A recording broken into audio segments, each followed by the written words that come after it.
John Campbell here with the market report from Winter Livestock here in La Junta on April the 12th. A little lighter receipt, 1,760 cattle. And the calf and stocker market, it really wasn't as active as what we saw on last week's special. Granted, we had a limited selection, but the market was lower. 3 weights, 2 to 219. These 4 weight steers, 185 to 199. Heifers up to 177. Just mostly packages of 5 weight steers from $178 to 185 up to 165 on those 5 weight heifers. 6 weight steers going to the feed yard, 165, going to grass up to 175. Heifers 160 to 166. The feeding 7 weight steers, $1.50 to 159, and kind of 140 to 144 on the heifers. The cows were steady.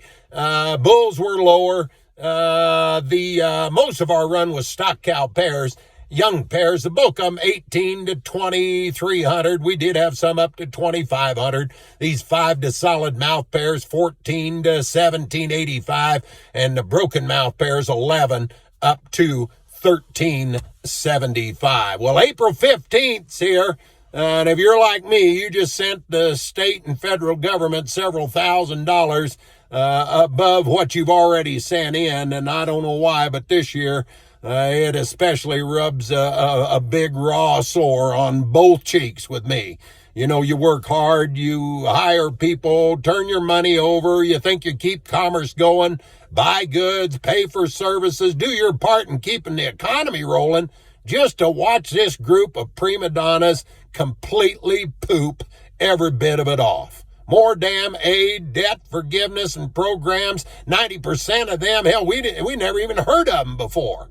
And then they rally all the regulators and the auditors and the inspectors to fine and to penalize and gather up enough fees to justify their job, from some dead-end bullshit permit up to audits and inspections by regulators who have no respect for your time. They've never had to meet a payroll and damn sure never paid for a gallon of gas to put in their car, and they really know a hell of a lot less about what they're regulating or inspecting than the person who installed it and makes his living doing it every single day. And then you go out and you're expected to make a living with fuel up 48%, electricity up 11%, food up 14%. Hell, you can't even go buy a damn used pickup without tacking on another 35%. And there's a ton of stuff out there that it wouldn't matter what percent it went up because it's out of stock anyway. You know, myself and my age group, we should be completely embarrassed and ashamed because we were so consumed with providing things for our kids that we never had, and or when we grew up we never could afford it, that we allowed all of this to happen. And then stupid enough to think that by paying taxes and voting that ought to be enough. And it'd be a real easy excuse to say, hell, none of this stuff's my fault, and you'd be right.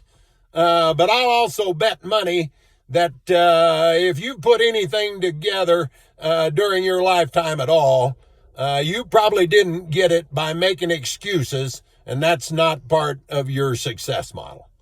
So, folks, if you have one conscientious hair on your ass, you need to go over and ask the man in the mirror, what did I do personally to head off this shit show we're leaving for our kids and grandkids to clean up? I'll talk to you again next week.